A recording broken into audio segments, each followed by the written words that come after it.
podcast where I deep dive into matters surrounding HRTech and the future of work. I was a former HR serial entrepreneur and write extensively about the future of work on my blog. You may know me better through the Singapore HRTech market map that I created in 2017. In this podcast, I speak with the people who are enabling the future of work. From mindfulness coach to employee engagement platform, they are all helping companies to better navigate rising work and business demands. I'm hoping that sharing in this podcast will help you better prepare yourself and your business for what the future of work may bring. Hi, Paul. Thank you for coming onto the podcast. Thank you for having me, Adrian. We had this long coming, and I'm glad I finally made it. Yes, finally, after quite a few months of discussion, we finally get to speak to learn more about what you're currently doing. But I think importantly, let's talk about this gamification aspect here. Why gamification specifically? The whole idea around gamification came when a client came to us and said, we've seen this huge decline in the number of applicants. We've seen a decline in the quality of the applicants. With these millennial candidates, we really have to do something different. And and I just completed with my partner a product that we developed around the gaming of values. And we thought, hey, why not gamify the first step of the recruitment process? And in that part, actually do a couple of things. One is to make it much more fun and engaging for candidates, and at the same time, allow the company to showcase themselves to candidates in terms of what it is like to work in a work-life situation. And so as they all say, the start is a small idea and then it starts thundering down the hill. And that's what happened. So we started with this idea of gamifying the recruitment process. And we've created a great journey ever since. Because this is a podcast, so I won't be able to show people how it looks like. So could you walk us through and describe to us, as a candidate going through your system, what would he or she be seeing and what would he or she be interacting with? Yeah, so how they come to play the game is through a link that they will receive from either the recruiter or social media pages of the company. When they then click that link, they then see what I call the landing page, the starting page of the game that then represents the company that they apply for. They will be asked to register themselves. They will subsequently, after login, being asked to share some of their personal details, and even if a client wants to upload a specific resume. When all those formalities are done, and again, that has all not been done in an Excel type of format, but it's all been done with a lot of graphics, a lot of animated graphics behind it, in terms of in which people see an office moving or they see a specific factory site, depending on what the customer context is. So when they've submitted that information, they then get a short introduction of what they can expect, and then they will play the game. And the game is then consists of 2 or 3 different elements. It consists of what we call situational judgment tests. So basically a scenario in which through a number of different game screens, the candidate will be walking through what it means to be confronted with a specific situation. And he has to respond in a certain manner. And then depending on how he responds, the scenario develops in a different manner. So that's one type of game that we've developed. Other games are more cognitive ability games, in which basically they have to make sure that they get a logistics game, a planning game, a game in which they have to showcase their memory skills or their focus skills, and all are within the work environment. And then the third one are slightly more standard aptitude type of elements, in which, again, but we have just improved the user interface. So it's slightly more interesting than going through 60 questions on a white screen. And as a result, the candidate has a much more immersive experience and seems to love it. We've now done this 500,000 times for so many candidates, and the response that we always get is absolutely awesome. So, to be honest, we started with the idea of completely changing the way that candidates experience the recruitment process. And then obviously there are a number of benefits that the company gets, but that's what we really want to do, transform the candidate experience. And given that this is a game setting, would it be much more appropriate for a certain age group or even certain functions, white collar versus blue collar? To be honest, if you look at statistics, I think the people that play mobile phones the games the most are, I think if I got the statistics right, females between the age of 36 and 44, 45. And so I think even my mother, who's 78, plays a number of mobile phones. So I think that we've passed the stage that gaming is only for 14 to 22-year-olds. And of course, these are not hardcore games where that you play on the PlayStation. Yeah, so these are very much relatable for every age group that is out there.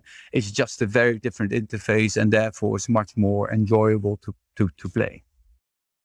And how would that also affect the kind of engagement, or maybe even the kind of candidates that you can reach out to using a gamification effect versus the traditional way? Because what you're testing here for, honestly, isn't new. Many assessment companies have already been doing it for quite a number of years. So how has gamification helped in many other ways? Oh, absolutely. I don't claim that we've changed the assessment methodology.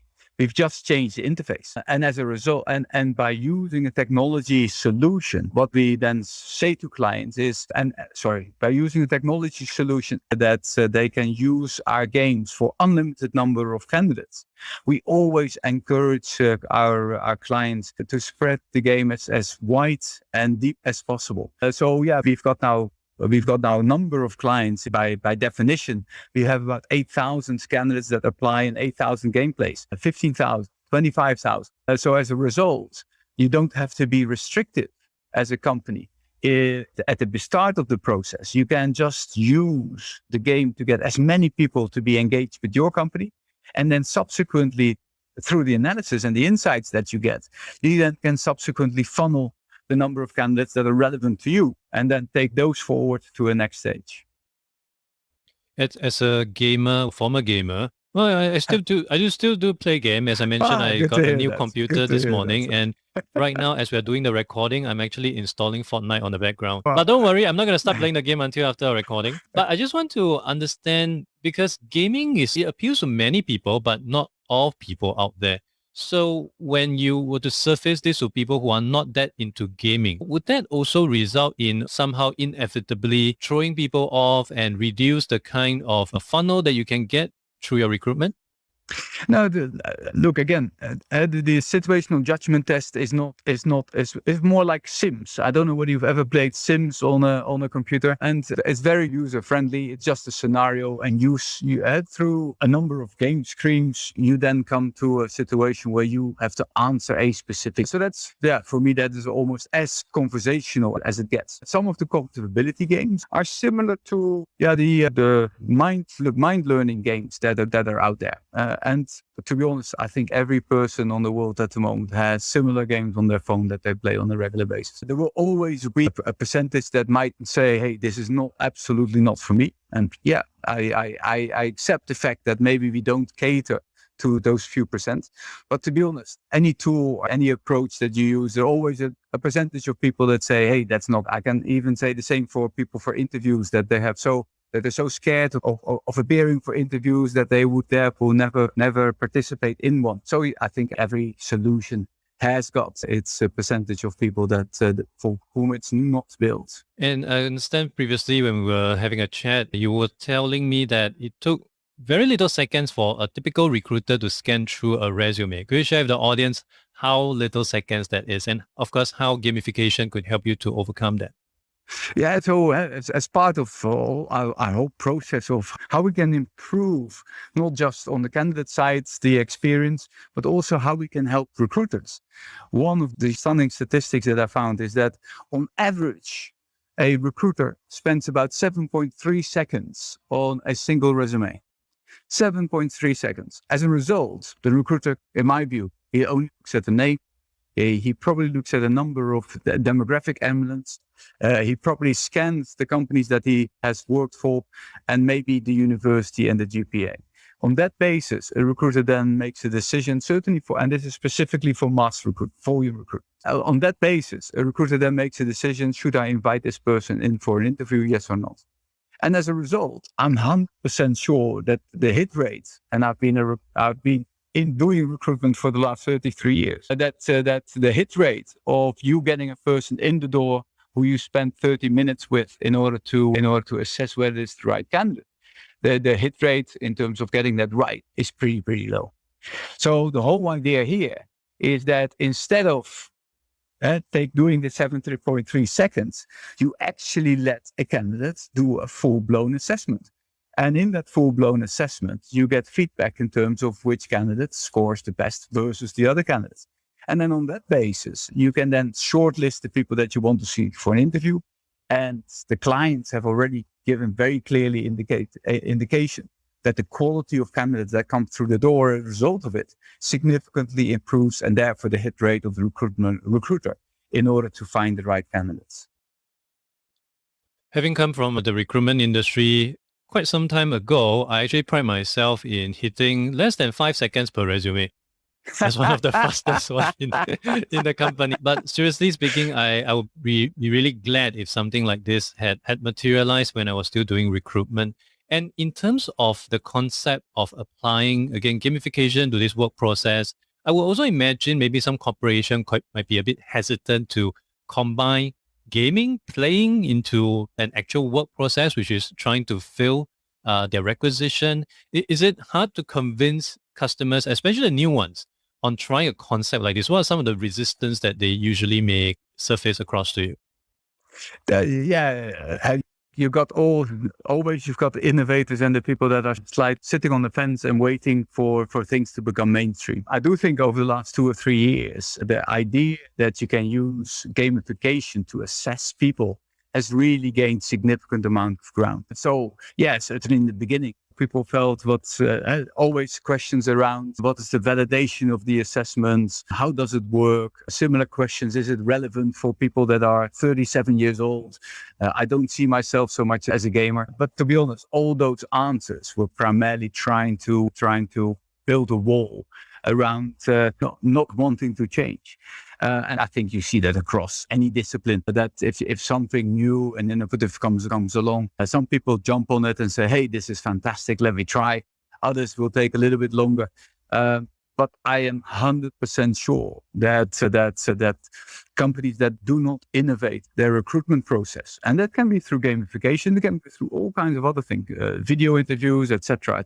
People that do not innovate their recruitment process very soon will look like dinosaurs. And so I think we're riding a fantastic wave at the moment. And obviously the pandemic that has learned us that you don't have to bring people into the office in order to assess them is actually helping a company like ourselves, because we've now extended our solutions, not just to doing a gamified assessment, but we integrated that with video interview. We actually integrate that with virtual group discussions.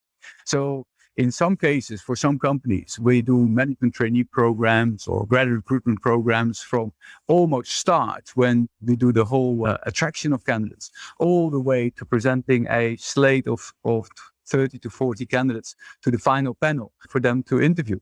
And obviously the efficiencies that we are able to generate are fantastic, and the speed that we're able to fantastic leads a lot of companies to actually see that as the future. We always have this term, gaming the system, knowing that it is a game, and perhaps even for people who are attempting it multiple times, would there be a possibility that they could try to somewhat game the system? Of course they try. And so I've got wonderful examples of that. People in certain universities are being called Mr. C-Factor, which was the name of the game that we used, because apparently he got paid by some of his student colleagues to actually play the game on their behalf. The good thing is that it's very difficult to game the system. One is that in situational judgment tests, there's no single right, so that has been designed for that. Secondly, on the basis of the answers, like I said, the scenarios change, so therefore it's very difficult for people to really anticipate. They have to really play it a number of times to have been able to see all the different scenarios and understand how it all works. The cognitive ability games is like any cognitive ability that you have that has been tested. Even if you do it 20 times, I don't think that you can get significantly better at it. So people try. There's a lot of YouTube videos out there in which they showcase what their experience is. We never respond because first of all, I think it creates a little bit of free publicity, and secondly, we know that actually the answers that they gave is wrong, or in some cases wrong. So the only thing that we sometimes do is highlight the fact that people on those YouTube videos, let them know that people have to decide for themselves and not with their eyes closed, following the suggestions that the YouTuber gives. I understand you had customers who actually signed up with you guys and then backed out along the way. So what happened there? No, I think it's for a couple of them. The majority of them was to do with programs being cancelled. Certainly, of course, at the beginning of COVID, that happened quite significantly. But the one or two other companies was primarily around being slightly, almost the recruiters being slightly afraid of the efficiencies that were generated and the impact that would have in terms of the roles. And the third reason is often to do with that they don't find the right moment, the right time, the right opportunity to actually integrate the solution in that total process. So on one hand, they are afraid that it is actually helping them to achieve their KPI. So they have never achieved their KPI before. So this thing is quite a monster for them. And of course, the other part, change management, is quite common. I had chatted with other solution provider, and change management constantly is a theme that I see across different inclusion of new workflow, new process, new software. When it's not well communicated, things just doesn't end up well. But having said that, I'm happy to note that it's only just a couple for you. You do have a very solid poster boy as one of your clients. Can you talk about them and what exactly you do for them? Yeah, so a year ago, Nestlé Asia, Africa, and Oceania signed up with us to help them promote their Nestlé Needs Youth program. And as part of that, they've got a commitment to actually provide opportunities for youth, for professional upskilling to about, I think, 10 million people across the world. And they've asked us to say, hey, we're going to do these internship programs called Nesternship. We are at the moment in lockdown, and we need a way to on the one hand, create that image, and on the other hand, use this as an assessment tool in order to shortlist the right interns for us. And last year we went live for Nesternship in Asia, Oceania, and Africa. So that means about 75 different countries went live. We've now done that for 12 months. 60,000 candidates have been assessed. And recently, Nestlé for this region has extended that for this year as well. And they're looking for a long-term partnership.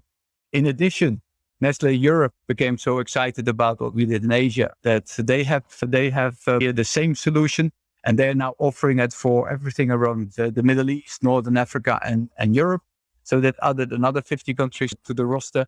And we are currently in discussion to roll it out in Latin America as well. So it looks like that this small startup team has now a global client servicing about 150 different countries and servicing about 75, 80,000 candidates on an annual. Recently, we have started on Nestlé's request, started to share the feedback to the assessment report to the candidates themselves. And that was for me a highlight. We sent out 60,000 assessment reports to all these candidates that had applied over the last number of months. And our email inboxes have been flooded with the appreciation from candidates in terms of this effort. Just one, Mr. Sheikh, says, so accurate, an admirable job by Nestlé and the delegates gave out personalized results for cognitive assessment. Candidates really want feedback. And I think that's where I'm getting all my juices flowing, and the passion being absolutely highlighted is if I can really create that experience and at the same time give back to those candidates and create some transparency in the process. Because if you're a 22-year-old, you've just graduated from a bachelor's in engineering, and you go out into the big bad world and you apply for all these big companies that sound fantastic, where you know that you've got a very small chance because you're 1 out of 3,000. And most of the time, most companies, it's a black box. You send it in and they only say, if you're shortlisted, we get in touch with you. So that means that 99% of people who are not going to be shortlisted are not going to get anything back. And the simple fact that through a technology solution, through an assessment solution, we actually can give back to 100% of all those candidates is really fantastic. I'm really proud of what we've been able to do there. And I'm glad that students seem to like it as well.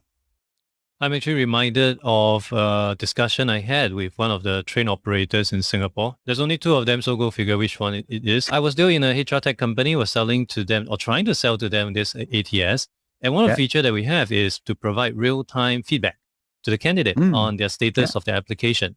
And when they saw that, they were like, can we switch this off? Then, of course, we asked a bit more and then realized, we do not want people to come back to us and ask us why you didn't get selected, this and that.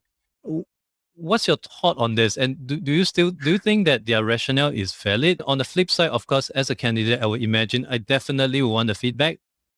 Feedback that is reasonably timed. Don't make it so fast to let me know, obviously, that it's only sprint through the AI. You submit right now and then 1 second later you get a rejection letter. It's not like that, but still the transparency behind it. So what's your thought on that?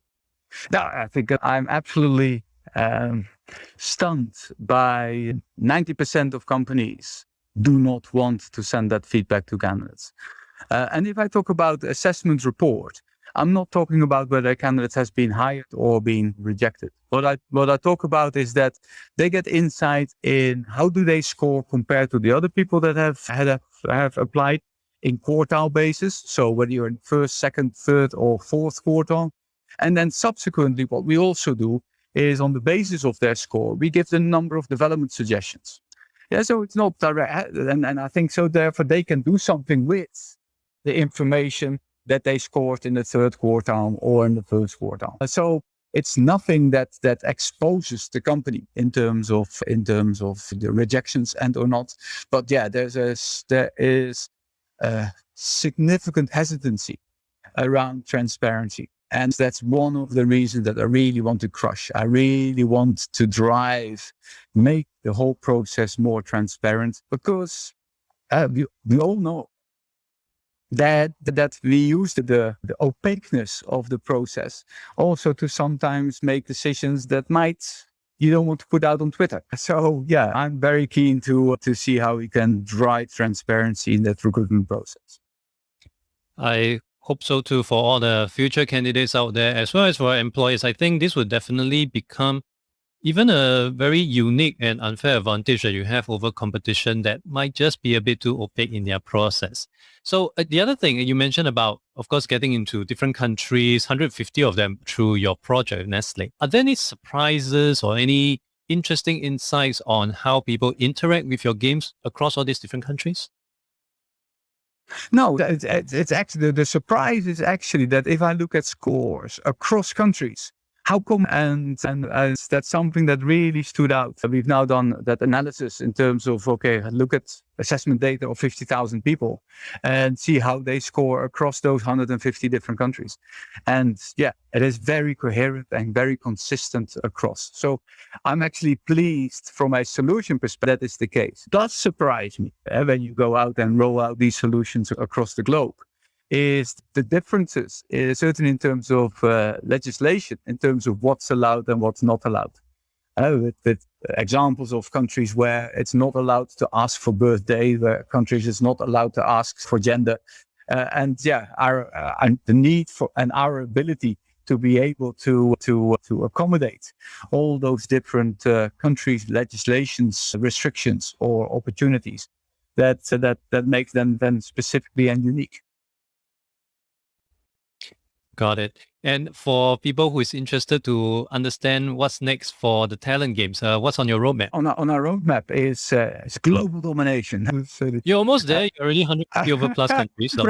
Present is slightly different than domination, but we are now also expanding. We've just recently opened an office in Canada, so we are going fast forward into the North American market. We now have all the GDRP approvals to be live in Europe. So yes, we will be expanding our footprint.